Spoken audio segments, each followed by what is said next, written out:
अभी मैं ऑफिस से निकला ही था कि देखा बाहर बहुत तेज बारिश हो रही थी। मेरा ड्राइवर राघव काफी तेज गाड़ी चला रहा था। रास्ता पूरा सुनसान था और कुछ भी साफ साफ नजर नहीं आ रहा था। आज मुझे काम खत्म करते करते काफी देर हो गई थी। रात के 12 बज चुके थे और मुझे नींद भी आने लग गई थी। मैंने अपनी आंखें बंद ही की थी कि अचानक राघव ने जोर से ब्रेक लगाया। मैंने कहा, राघव क्या हो गया?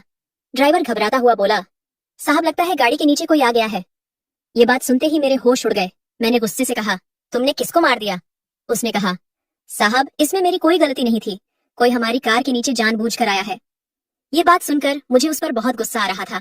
तेज बारिश में मजबूरन मुझे गाड़ी से निकलना पड़ा। जब मैंने गाड़ी से निकल के सामने आकर देखा तो नीचे एक लड़की पड़ी हुई थी। वह करीब 21 साल की होगी। उसने एक जालीदार खूबसूरत सी लाल ड्रेस पहन रखी थी। शायद उसके पैर में चोट आई थी जिस वजह से वह उठ नहीं पा रही थी। मैं जल्दी से उसके पास गया तो देखा लड़की होश में है पर नशे में चूर थी। उसने इतना ज्यादा नशा किया हुआ था कि मैं उससे कुछ बोल भी नहीं सका। मैंने उसे गोद में उठा लिया और ड्राइवर की मदद से गाड़ी की पिछली सीट में उसे बैठा दिया। कार मेरे घर के सामने आकर रुकी। फिर मैं इस लड़की को लेकर अपने कमरे में आ गया। मैंने तुरंत अपना फोन निकाला और डॉक्टर को कॉल किया। डॉक्टर ने जल्दी से चेक करके कहा, लड़की ठीक है, हल्की सी चोट आई है और उन्होंने दवा दे दी। लड़की होश में तो थी पर नशे में होने के कारण उसने मुझसे अब तक बात नहीं की थी।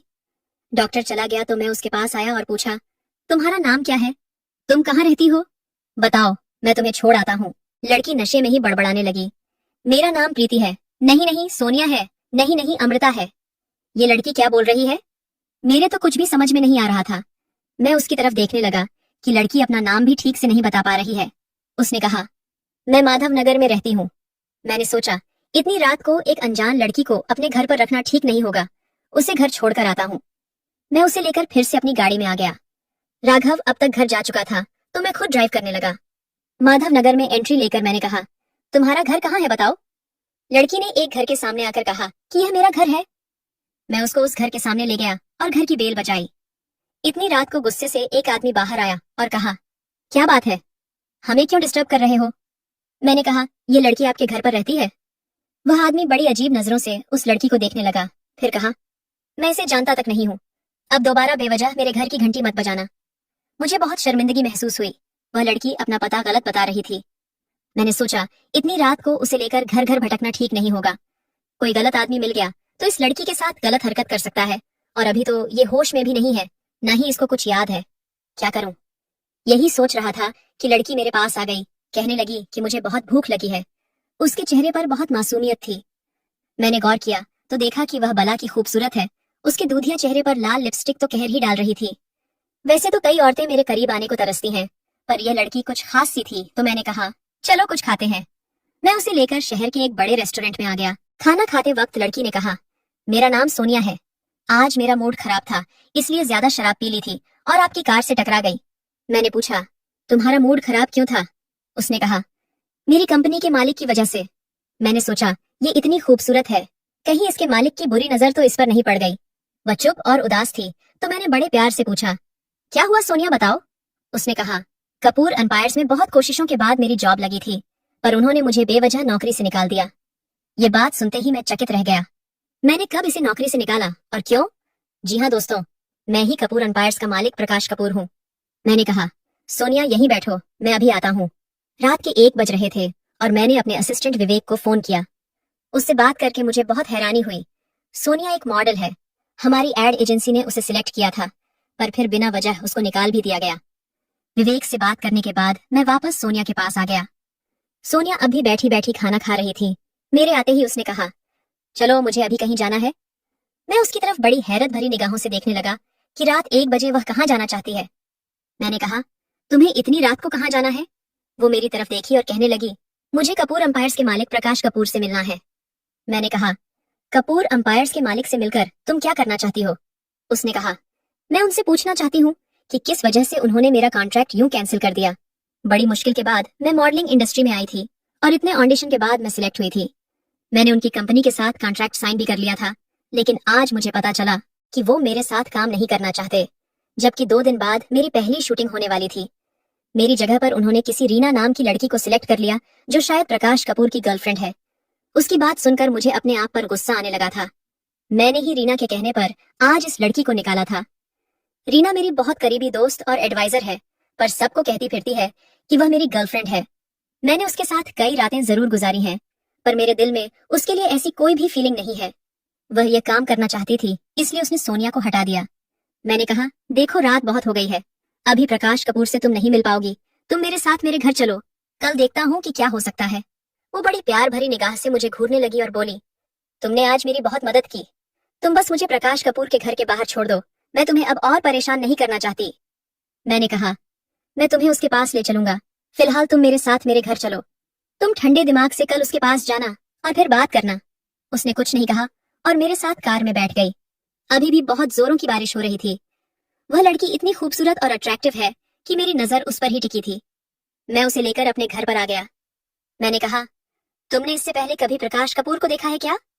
उसने कहा, नहीं, मैंने कभी नहीं देखा, बस उनका नाम सुना है।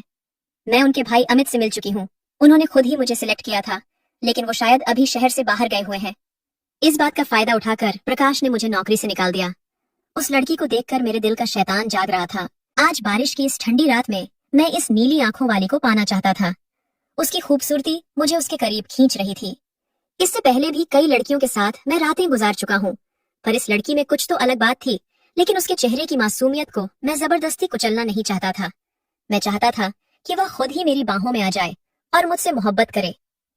लड़की नशे से कुछ हद तक बाहर आ गई थी, लेकिन शायद उसे नींद आने लगी थी। मैं उसे अपने कमरे में लेकर आ गया और उसे अपनी शर्ट दे दी और कहा, इसे पहन लो।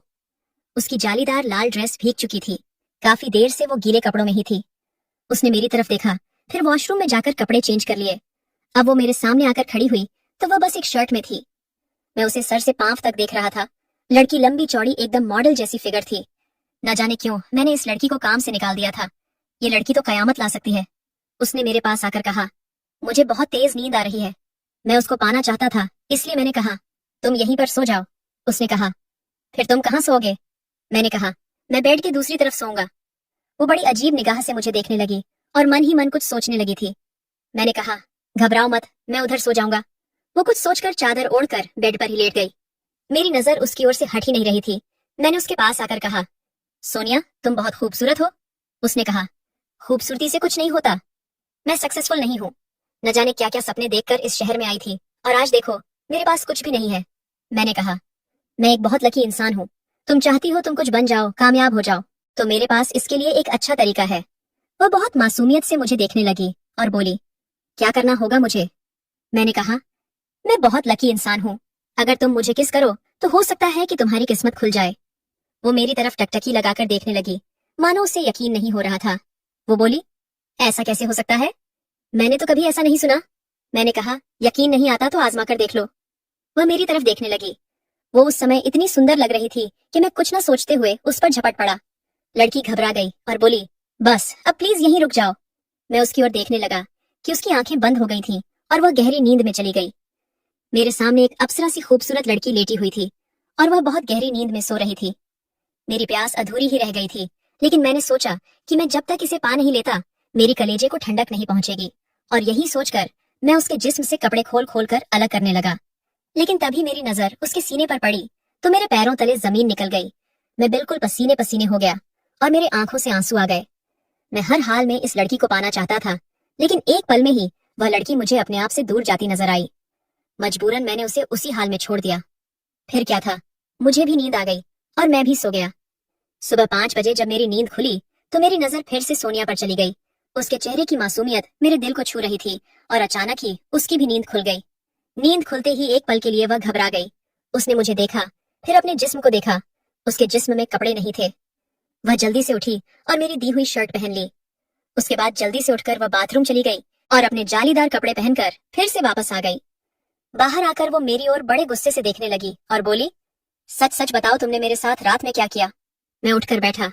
मैंने उससे कहा, मैंने तुम्हारे साथ कुछ नहीं किया। उसने कहा, फिर मैं ऐसे हाल में कैसे आई? मैंने तुम्हें अच्छी तरीके से पहचान लिया है, ऐसी हरकत तुम ही कर सकते हो मिस्टर प्रकाश कपूर। उसका नशा उतर चुका था, शायद इसलिए उसने मुझे पहचान लिया था। एक पल के लिए तो मेरी बोलती बंद हो गई और मैं चुपचाप उसकी ओर देखने लगा। वह लड़की अपना पर्स लेकर जाने लगी थी कि मैंने उसका हाथ पकड़ लिया और कहा, कहाँ जा रही हो? रुक जाओ। उसने मेरा हाथ झटक दिया और कहा, मैं तुमसे नफरत करती हूँ। मेरे दिल में कोई और है। मैंने कल रात उसके सीने पर एक लॉकेट देखा था जिसमें उसकी और मेरे भाई अमित की तस्वीर थी। मेरा भाई पिछले 1 महीने से काफी खुश नजर आ रहा था। अभी शहर जाने से पहले उसने मुझसे कहा था कि भैया, मैं काम से वापस आकर तुम्हें एक बहुत बड़ी खुशखबरी दूंगा। मैंने कहा, कोई लड़की का चक्कर है क्या? तो वह शर्माने लगा और बोला, भैया, मैं उससे आपको जरूर जरूर मिलवाऊंगा। हमारे आसपास हजारों लड़कियां मंडराती रहती हैं, पर अब तक मैं अपने लिए कोई खास नहीं चुन पाया। मेरे छोटे भाई अमित को उसकी पसंद की लड़की भी मिल गई है। लगता है वो यहाँ सीरियस है। लेकिन कल रात को जो कुछ भी हुआ, जिस तरह से सोनिया मेरी कार के सामने आकर टकराई, ये कोई इत्तेफाक तो नहीं हो सकता। शायद किस्मत हम दोनों को मिलाना चाहती है। मेरा दिल सोनिया पर आ गया था और मैं उसे किसी भी हाल में अमित का नहीं होने दे सकता था, भले ही वह मेरा भाई है। सोनिया मेरी जिंदगी है। सोनिया सिर्फ मेरी है। मैंने कहा, सोनिया, मैं तुम्हें पसंद करने लगा हूँ। तुम्हें वापस से कॉन्ट्रैक्ट मिल जाएगा। तुम्हारे करियर को मैं 4 चांद लगा दूंगा। बस तुम मेरी हो जाओ। उसने कहा, मुझे तुम्हारी दया नहीं चाहिए।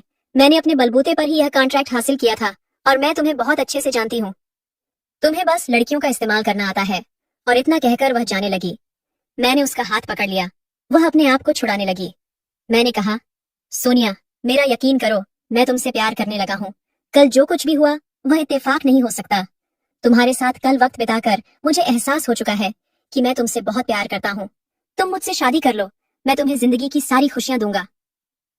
वो मेरी तरफ ऐसे टकटकी लगाकर देख रही थी जैसे उसे कुछ भी समझ नहीं आ रहा था। मैंने कहा, प्लीज सोनिया। उसने कहा, मैं मन ही मन अमित को पसंद करने लगी हूँ और शायद वह भी मुझे पसंद करता है। हालांकि मैं उसके दिल की बात नहीं जानती। मैंने कहा, अमित किसी और लड़की को पसंद करता है, तुम्हें नहीं। ये सुनकर उसे झटका लगा। वह मुझे कहने लगी, तुम्हें कैसे पता? तो मैंने उससे कहा कि उसने मुझे खुद बताया है, लेकिन मैं तुम्हें बहुत पसंद करता हूँ। सोनिया अब चुपचाप मेरे सामने खड़ी थी। मैं अपने आप को रोक न सका और उसके करीब गया और उसके होठों को चूमने लगा। धीरे धीरे वो भी मदहोश होने लगी और मेरे सीने से लिपट गई। उसने कहा, तो तुम मुझे धोखा तो नहीं दोगे ना? मैंने कहा, नहीं, कभी नहीं। और अब मैं तुम्हें शादी के बाद ही हाथ लगाऊंगा, ये मेरा वादा है। मैंने अपने असिस्टेंट को फोन किया और आज के आज उससे शादी कर ली, क्योंकि मैं उसे खोना नहीं चाहता था। मेरा भाई जब काम से वापस आया तो मैंने उसे सोनिया से मिलवाया। अमित का चेहरा बिल्कुल उतर गया था। उसे तो मानो यकीन ही नहीं हो रहा था कि जिस लड़की को वह चाहता है वह उसकी भाभी बन चुकी है। मैंने अमित से कहा कि मैं सोनिया से मन ही मन बहुत पहले से प्यार करने लगा था, लेकिन फिर मैंने उसका इम्तिहान लिया जिसमें वह पास हो गई, इसलिए मैंने उससे शादी कर ली। अमित ने कुछ नहीं कहा। उसने सोनिया को ही अपनी भाभी के रूप में स्वीकार कर लिया। उन दोनों को कभी यह पता नहीं चला कि उन दोनों के प्यार को मैंने ही अलग कर दिया था। न जाने सोनिया के अंदर ऐसी क्या खूबी थी कि मैं उसके पीछे यूं दीवाना हो गया था और इस दीवानेपन में उसे हासिल कर लिया। सोनिया एक अच्छी पत्नी साबित हुई और मेरी जिंदगी में खुशियां भर दी।